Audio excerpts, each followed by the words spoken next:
right, so let's dive into something everybody knows, but that's also surprisingly complex. The 7 deadly sins. Oh, yeah. We've all seen them everywhere, right? Absolutely. From Dante's Inferno to that Brad Pitt movie in the 90s. Yeah. They're basically pop culture icons at this point. Oh, for sure. Video games, anime, even marketing campaigns, I mean. They're everywhere. Yeah, everywhere. But here's where things get interesting. Okay. You might assume this list comes straight from the Bible, but Well, not quite. that's not the whole story. Right. So in this deep dive, we're going beyond just the names and uncovering all the nuance. Yeah. The historical context, what the Bible actually says about each of them, and why they're considered so deadly. It's a fascinating journey. Think of it like these sins are, like these ancient psychological archetypes. They point towards patterns of behavior that can lead us astray. Okay, so before we break down each sin, let's get some context. Why did the church create this list? Well, imagine, like, it's the early church, right? Christianity's spreading, but there's no, like, unified moral code. Right. So this list emerges as a way to guide people, helping them understand the pitfalls on the path to spiritual growth. Okay, so it wasn't about laying down the law, but offering a framework for self-reflection. Exactly. It's less about, like, you're going to hell if you do this, and more about, these are tendencies to be aware of if you want to live a more fulfilling, virtuous life. And that idea of virtue being connected to this idea of a higher good or divine. Exactly. The idea is that these sins damage our relationship with the divine, with each other, and even with ourselves. Okay, so let's unpack these sins one by one. We'll stick with the classic order. Wrath, pride, envy, lust, sloth, greed, and gluttony. So first up, wrath. We all have that image of like the raging berserker. Oh yeah, the classic Hulk smash moment, for sure. But biblically, it's more nuanced than just, like, getting angry. Psalm 37.8, for instance, tells us to turn away from wrath because it leads to evil. Okay, so it's about what that anger does to you, what you do with it. Precisely. The focus is on that internal struggle, not letting anger morph into, like, hatred, resentment, or violence. Which makes me think about how anger is often like a secondary emotion, masking something deeper, like hurt or fear. That's a really good point. It's less about never feeling anger, but about understanding its root and not letting it control you. Okay. Next up is pride, and this one gets really interesting. Pop culture loves the image of the, like, arrogant, boastful character. Right. It's almost become a trope, especially with villains. But the biblical take on pride is less about, like, outward showiness and more about an internal sense of superiority. So it's that subtle belief that you're better than others, more deserving, which can lead to all sorts of problems. Exactly. Proverbs 29.23 says, one's pride will bring him low, emphasizing the dangers of this mindset. So humility then becomes like the counterpoint to pride. It's recognizing that everyone has inherent worth. Like, we're not above anyone else. Exactly. And that ties into the whole purpose of this list, guiding us towards a more virtuous way of being, both individually and in how we treat others. Speaking of comparison, up next is envy. And this one feels especially relevant in today's world. Oh, absolutely. Social media is practically built on comparison. I mean, we're constantly bombarded with these, like, curated images of perfect lives. It leads to that feeling of, I want what they have. And it's not just about material things, right? It can be relationships, achievements, even just a perceived sense of happiness. Absolutely. It's that discontent, that longing for something outside ourselves, believing that obtaining it will fill some internal void. And this is where Proverbs 14.3 gets really powerful. He warns that envy rots the bones. I mean, that imagery is intense. It is. It's not just a fleeting feeling, but something that can eat away at us from the inside. Yeah. Which brings us to lust. And of course, pop culture tends to focus on the more physical aspects of this one. Definitely. But biblically, lust goes deeper than just physical attraction. Ephesians 5.3 tells us to avoid even a hint of sexual immorality or greed, emphasizing purity of heart and intention.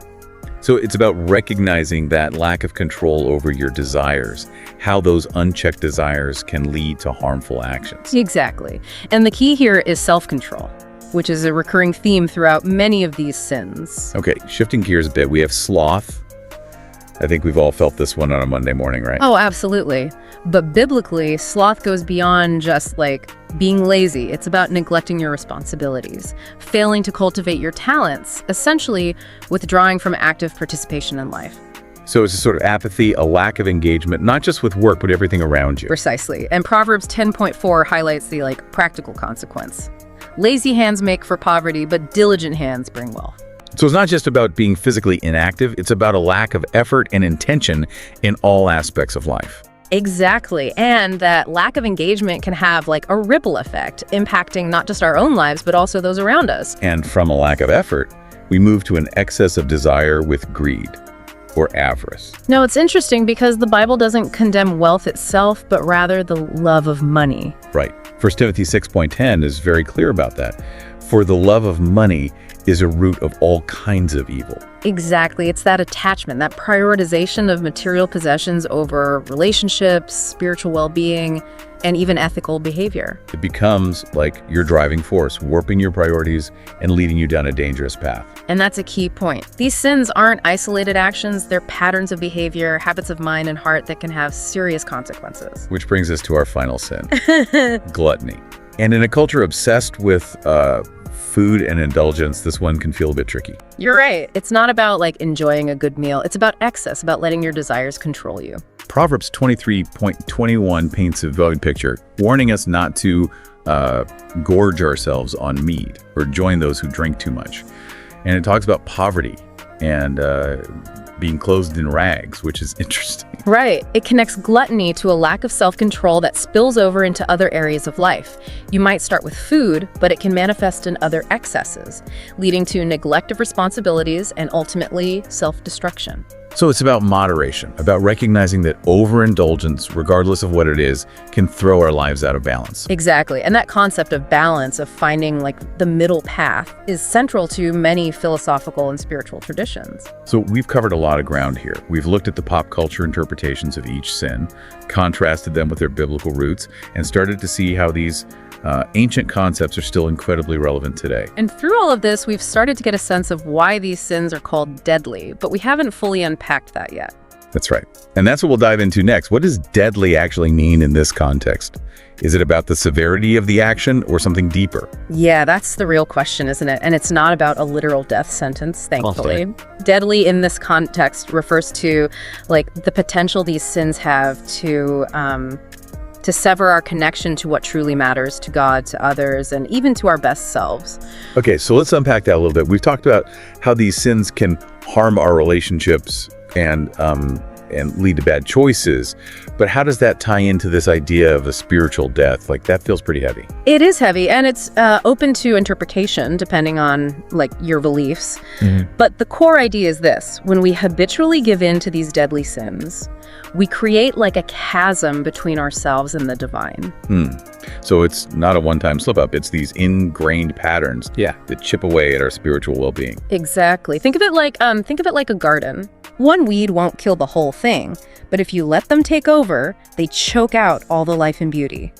And these sins, unchecked, kind of do something similar to our souls. That's a great analogy. Wow. And how does this idea of separation from the divine actually play out? What does that look like? Well, it can manifest in different ways. I mean, some might feel a loss of purpose, a sense of emptiness, even though they might have, material success. Right. Others might struggle with guilt or shame or a feeling of disconnection from something bigger than themselves. So it's not necessarily about like fire and brimstone, but more of an internal struggle, a disconnect from that source of goodness and love. Precisely. And this is where things get really interesting because different spiritual traditions have different ways of describing this connection to the divine. Right. So for some listeners, this could be about their relationship with God, while for others, it might be about aligning with a universal energy or their own higher self. Exactly. And that's the beauty of this framework. The 7 deadly sins aren't tied to one specific dogma. They point towards these universal human struggles that can be understood and addressed in a variety of ways. Okay, so we've got this idea of these sins as these habits that lead us further from the good, the divine, the best version of ourselves, however you want to frame it. But some people might be thinking, okay, well, that's all well and good, but does this ancient list really matter in the 21st century? That's a fair question. And I think the answer is like a resounding yes. I mean, think about it. The technology has changed, the context has shifted, but human nature, that's pretty constant. Right. And the ways these sins manifest might look a bit different today. Like we talked about envy and social media earlier. That's a prime example of how an age-old struggle gets, amplified in the digital age. Absolutely. Or take pride, for example. I mean, we've got this whole culture of like self-promotion now, of curating the perfect online persona that can easily feed into a sense of superiority, of needing to be seen as, better than others. And that can lead to isolation, to shallow connections, to all sorts of problems, even if you have, thousands of followers. Exactly. And then there's greed. I mean, we live in a consumerist society that's constantly pushing us to like acquire more, to upgrade, to never be satisfied with what we have. It's like gluttony on steroids. So basically, even though the language might feel a little old-fashioned, the core struggles these sins represent are as relevant as ever. They are, and I think that's what makes this list so powerful. It's not about judgment. It's about self-awareness. It's about recognizing these tendencies within ourselves and making conscious choices to like move towards a more fulfilling and virtuous way of being. That's a good way to put it. It's not about being perfect, but about striving to be better, to live in alignment with our values and build a life that feels meaningful. Exactly. And that journey, that process of self-reflection and growth is something we're all on, regardless of our beliefs or background. So as we wrap up this part of our deep dives, I think it's worth reflecting on this. How do these sins resonate with you, listener? Do they feel relevant to your life? And if so, what are some of the ways they manifest? This is where your deep dive begins, folks. Take these ancient ideas and hold them up against your own experiences. Because this isn't just about like theology or history, right? It's about understanding ourselves better. Maybe you see these sins playing out in your own life, or maybe you see them reflected in the world around you. Yeah, it's fascinating to consider how these like ancient concepts can shed light on modern issues like social media addiction or political polarization, even environmental destruction. Right. You start to see how unchecked greed and envy can, fuel consumerism and inequality, or how wrath and pride can lead to conflict and division. And then there's sloth, which can manifest not just as like laziness, but as apathy towards important social and environmental issues, that someone else will take care of it, attitude, which unfortunately is a pretty deadly attitude to have in the face of, global challenges. So what does this all mean for us then? Knowing about the 7 deadly sins, understanding, their nuances and how they play out in our lives, what are we supposed to do with this knowledge? Well, first and foremost, it's about cultivating self-awareness.